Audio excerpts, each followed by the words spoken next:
Dito tayo sa farm ni Alex. Ayan po ang kanyang mga sigarilyas. Ay, pagkadaming bunga. Salamat sa Diyos kahit pa paano din naapektuhan ng bulkan. Mababa na nga lang po yung kilo ngayon. Nasa, magkano lang? 25 na lang ang kilo. Pero awa ng Diyos, hindi mo naman kikitain ng halagang 500 sa walang ginagawa. Pare kahit pa paano makakatulong sa pang araw-araw. Madamo kasi maulan, pero maganda yan. Nalililim din yung ugat kapag maaraw. Ayan, ang gaganda po. Salamat sa Diyos at maganda kahit pa paano.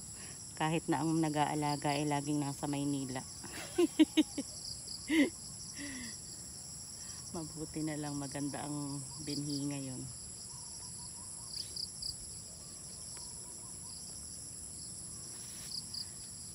Ayan po. Pakahaba niyan hanggang sa dulo. Pakalawak.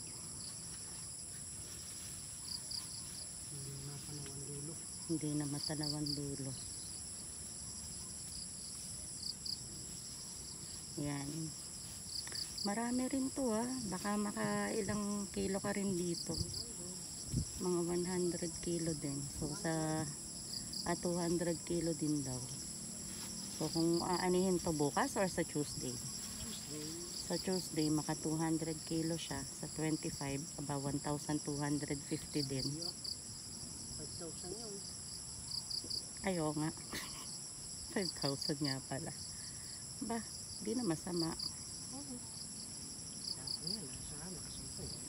Kami din po ay magdadala. Gawa ng dadating sina mama. Manghihingi kami para mailuto sa bahay. Gusto to ng papa eh.